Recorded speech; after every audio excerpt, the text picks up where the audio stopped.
Hello twins soul. बहुत सारे twins को ये क्वेश्चन आता भी होगा और सोचते भी होंगे कि उनके अलावा और कोई ट्विंस एग्जिस्ट करते हैं क्या।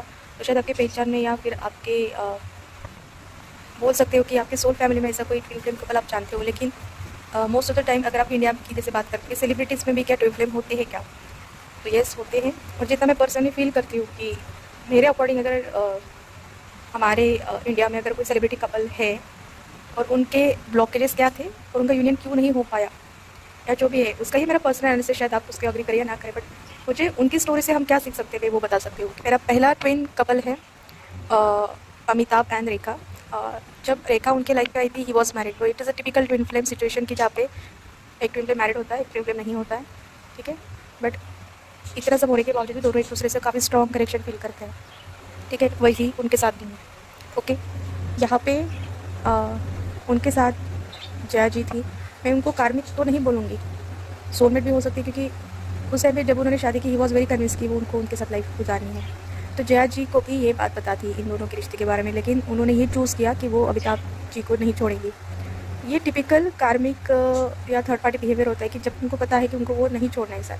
तो यहाँ पे बहुत सारे लोग उनको सिंपैथी भी देते हैं, आज तक देते हैं जया जी को, कि उनको ओपनली पब्लिक ये फेस करना पड़ता है, क्योंकि लोग आज भी अमिताभ के साथ रेखा जी का नाम लेते हैं, जया जी का नहीं। और उनका जो नेचर है अग्रेसिव अभी जो हुआ है, क्योंकि वो अमिताभ की इग्नोरेंस की वजह से हुआ है। तो मैं ये कह रही हूँ, अगर जया जी सच में बहुत सेल्फ रिस्पेक्टेड वुमन होती तो वो ऐसे पति के साथ कभी ज़िंदगी नहीं गुजारना चाहती, because she was very beautiful, she was very talented actress. अगर वो चाहती तो उनको कोई बहुत अच्छा सोलमेट मिल सकता था। तो वो अपनी इंटीग्रिटी को अगर साथ में रखती है, अगर उनको पता है कि उनके हिसाब से अगर उनके पति ने चीट किया है तो उनको उस रिश्ते में नहीं रहना चाहिए था। बच्चों का नेम से के लिए या बच्चों का बोल सकते हैं कि बच्चों के फ्यूचर के लिए, हमारा टिपिकल इंडियन मेंटालिटी देखिए, बच्चों के लिए रिश्ता चलाना, उन्होंने वही किया। और जो हमारी डिवाइन फेमिनिन है रेखा जी, वो she is actually I look like a divine feminine. If you look at her she glows like a feminine energy. उन्होंने भी मूव ऑन करने का ट्राई किया, जैसे कि हमारे मन में आता है एज ए डिवाइन फेमिनिन कि हमने मूव ऑन करना चाहिए क्या नहीं, बट वर्कआउट नहीं हुआ और उन्होंने वो डेस्टिनी एक्सेप्ट कर ली। तो इंस्टेड ऑफ क्राइंग, अभी टेक्निकली जया जी की जो हालत है वो रेखा जी की होनी चाहिए थी, क्योंकि उनको उनका ट्विन नहीं मिला, but she is happy, she is और वो अपना प्यार बहुत पब्लिकली एक्सेप्ट करती है। उसके लिए बहुत करेज लगता है कि आप एक बड़े सेलिब्रिटी हो और आपको इतना ह्यूमिलेशन मिल सकता है कि एक मैरिड पर्सन का प्यार बिल्कुल, बट स्टिल शी एक्नोलॉजेस, मतलब वो सबके सामने अपना प्यार कबूल करती है, ओके। और ये बहुत बड़ी बात है। तो उनका यूनियन ना होने पाने का रीज़न जया जी है नहीं, उनका यूनियन ना होने पाने का रीज़न अमिताभ जी भी है, क्योंकि उन्होंने भी अपनी इमेज को प्रोटेक्ट करना चाहा, ठीक है। उन्होंने वो शायद पूरा प्यार नहीं दिया है जया जी को, वो दिखता है उनके रिलेशनशिप में, ठीक है। और कोई और एक एक्ट्रेस सेलिब्रिटी रेखा जी जैसे उनका साथ नाम जोड़ा जा रहा है, तो इस चीज़ से शायद उनको भी परेशानी हुई होगी, बट कहीं ना कहीं वो मिला है उनको सपोर्ट, प्यार, भले डिस्टेंस से रेखा जी से ज़रूर मिला है। तो ये उनका यूनियन ना होने पाने का रीज़न मैं ये कहूँगी कि जया जी का होल्ड तो था ही उनके ऊपर, वो हो सकता है काफ़ी थर्ड पार्टी का होल्ड, लेकिन उस होल्ड को पकड़ के रखना अमिताभ जी के भी हाथ में था, लेकिन उन्होंने उस टाइम पे अपने इमेज को ज़्यादा वैल्यू दिया रादर दैट द ट्रूथ जो कि था कि वो प्यार करता। और रेखा जी ने काफ़ी हद तक अपने सेल्फ लव के लेसन को एम्बॉडी किया। तो इस उनके स्टोरी से एक लेसन मिलता है कि डिवाइन फेमिनिन हमेशा खुद को ब्लेम करना बंद कर दो, कि मेरी हीलिंग, मेरा इनर वर्क कहाँ पे कम रह गया कि मेरा मस्कुलाइन मेरे पास नहीं आया। कभी कभी मस्कुलाइन का जो एडामेंट नेचर होता है ना, कि मुझे नहीं छोड़ना, मुझे मेरी इमेज इंपॉर्टेंट है, तो जैसे कि इसलिए मैं सेलिब्रिटी हूँ, लोग क्या सोचेंगे कि मैंने डिवोर्स ले लिया वगैरह, तो वो उस चीज़ को उन्होंने पकड़ के रखा। तो इवन दो मुझे रेखा जी काफ़ी हद तक हील्ड लगती है एज अ फेमिनिन, उनके मस्कुलाइन ने उनके लिए स्टैंड नहीं लिया, तो वो यूनियन उनका नहीं हो पाया, ओके। दूसरा सेलिब्रिटी कपल है, शायद आप नहीं जानते, लेकिन हॉलीवुड से जो है जस्टिन एंड सेलेना, उनका भी स्टोरी आप देखोगे, उनका भी काफ़ी इंटेंस कनेक्शन था। और ऐसा इंटेंस कनेक्शन कि जस्टिन ने उनका ब्रेकअप का रीज़न उन्होंने बताया नहीं पब्लिकली, लेकिन जब भी उनका ब्रेकअप हुआ उसके बाद जस्टिन ने बहुत शॉर्ट पीरियड ऑफ टाइम में हेली से शादी कर ली थी, और हेली उनको काफ़ी पहले से स्टॉक करी थी, ऐसे काफ़ी न्यूज़ भी है। सो हेली इज़ अ टिपिकल कार्मिक पर्सन, उनके केस में भी वही हुआ है। हेली को ऐसे लगा कि वो जीत चुकी है जस्टिन को सेलेना से। उस टाइम पीरियड में सेलेना बहुत डिप्रेशन में थी, कि जैसे कि कोई भी डिवाइन फेमिनिन चाहती है, बहुत रोना, उनका मेंटल हेल्थ काफ़ी बिगड़ गया था उस टाइम पे। और उस टाइम पे जस्टिन काफ़ी एंजॉय कर रहे थे अपने मैरिड लाइफ। उनको लगा था कि ये जो वॉइड है सेलेना के जाने की वजह से बना है, उसको मैं तुरंत भर दूंगा किसी और के थ्रू। उसने वही किया। अभी 8 साल के बाद अगर आप देखोगे, जब सेलेना एंगेज हो चुकी किसी ऐसे इंसान के साथ, जैसे she feminise may choose another soulmate meanwhile, तो उस 8 साल में अगर जस्टिन बीबर शायद अपने उसको बच्चा भी हुआ है, उसके होने के बावजूद बहुत सारे ऐसे वीडियो क्लिप्स आते रहते हैं न्यूज़ में कि वो अपनी वाइफ का रिस्पेक्ट नहीं करता, उसका मेंटल हेल्थ का भी हिला हुआ है या जो भी है। इतना होने के बाद भी हेली इस बात से खुश है कि उसने उसको पा लिया। कई बार ये कार्मिक थर्ड पार्टी को इंसान को इसलिए नहीं छोड़ती है, भले वो इंसान उनका सेल्फ रिस्पेक्ट नहीं करता, उसको प्यार नहीं करता, इसलिए क्योंकि वो नहीं चाहती कि वो डिवाइन फेमिनाइन जीते। यही जया जी के साथ भी हुआ था, तो ये हेली भी कर रही है, ठीक है। बहुत ट्राई करती है अपना रिलेशन प्रोटेक्ट करने का, लेकिन जैसे ही सेलेना का एंगेजमेंट हुआ, वो जो ट्रॉमा था वो जस्टिन का दिख गया। उसने कुछ मजाक उड़ाया था सेलेना का इंस्टाग्राम पे ओपनली। तो मतलब 8 साल के बाद, बच्चे के बाद भी वो इंसान अभी भी अपने एक्स के एंगेजमेंट से इतना अफेक्ट होता है, तो वो दिखाता है। उसके भी काफ़ी हेल्थ इश्यूज चल रहे हैं उसके। अगर आप देखोगे तो सेलेना ने काफ़ी ग्रोथ किया है। She is in a very happy space. She manifested a person who respect her a lot. मतलब वो जो जो डिजर्व करती है उसको सारा कुछ मिल गया है।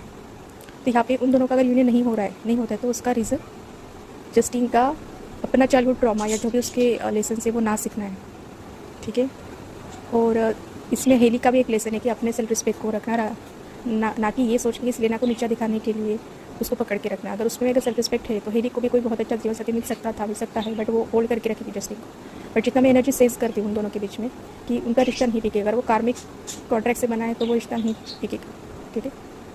जस्टिन का अवेकनिंग फेज चल रहा है, उसका डार्क नाइट ऑफ सोल चल रहा है, क्योंकि उसकी डिवाइन फेमिनाइन ने क्या किया है, मूव ऑन किया है, ठीक है। सेलेना बहुत खुश लग रही है अपने न्यू सोलमेट के साथ, बट वो आपको फील होगा कि जो अपने ट्विन फ्लेम के साथ जो डिवाइन फेमिनाइन का स्पार्क होता है, वो किसी सोलमेट के साथ वो फ़र्क होता है, वो फ़र्क वैसे भी दिखता है विजिबली, लोगों को भी दिखता है। सो आई एम नॉट सेइंग कि उनके रिलेशनशिप में आगे जाके वो थोड़ी उनका जो करंट पार्टनर है वो सोलमेट है, वो दिखता है, वो कार्मिक नहीं है, तो उनकी रिलेशनशिप शायद स्मूथ जाएगी। तो शायद इस लाइफ टाइम में वो दोनों एक ना हो, जस्टिन और सेलेना, या फिर हो सकता है अगर जस्टिन अपने ऊपर काम करता है।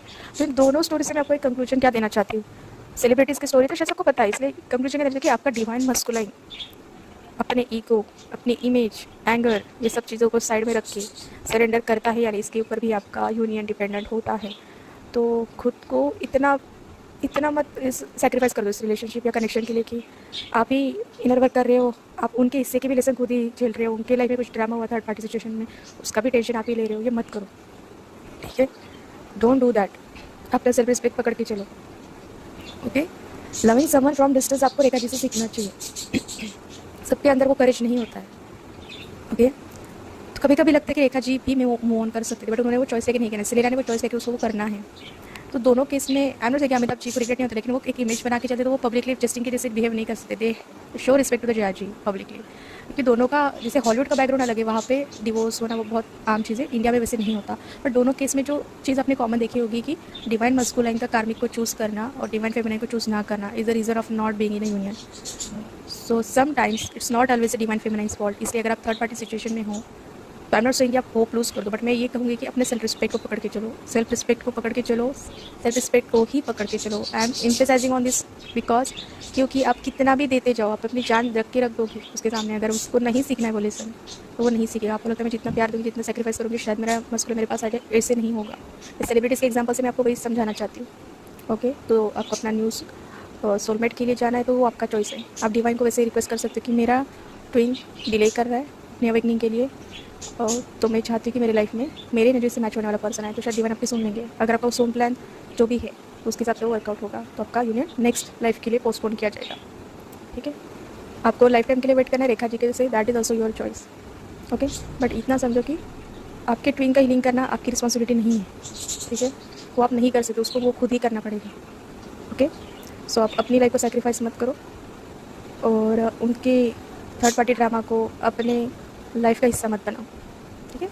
That's all for today, thank you.